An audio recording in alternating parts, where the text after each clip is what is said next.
So earlier this week, on the 13th of July, I posted an article about what's happening in the real estate market in Wilmington through the first 6 months of 2011. And it had a great graph with it that I created, and I just wanted to explain it a little further. So what I've done is I've put it on this whiteboard right here, and I'm going to talk through it a little bit.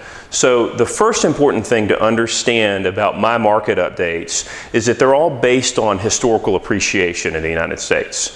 Basically, for probably 50 or 60 years, real estate in the United States has appreciated at an average of 4% per year.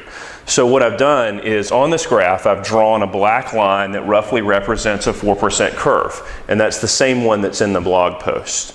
And the way I calculated that is I went back as far in our MLS as I possibly could, which was to 1996, and got the average sales price for that year. And then once I had that average sales price, I just added 4% per year to it each year, and that's where that curve comes from. So if you're not a numbers person and I'm making you glaze over, I apologize for that. If you are, hope you're really enjoying this. The second piece that's important is to look at this purple line, and that represents what the actual average sales price was in Wilmington during any given year. And you can see that from 1996 all the way through 2003, we tracked along really nicely with that 4% appreciation. And then beginning in 2003, we just saw this hyper appreciation of real estate values that peaked in 2007 with an average sales price in New Hanover County of $275,000. Now, since 2007, we've seen the average sales price has been falling each and every year. So far this year in 2011, we've seen about a 3% decrease in the average sales price. So when I look at this graph and understand that 4% appreciation is an average, what it tells me is that we can expect property values to continue to fall for some period of time. I don't want to sound alarmist, but that's just the reality of the market that we're in today.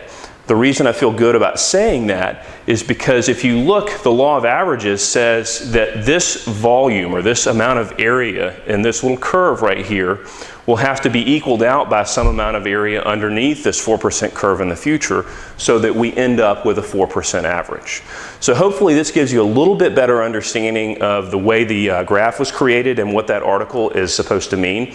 And I'm going to tell you a little bit about how that impacts buyers and sellers. If you're a seller, effectively what this means is that the best price you can get for your home is the price you can get today.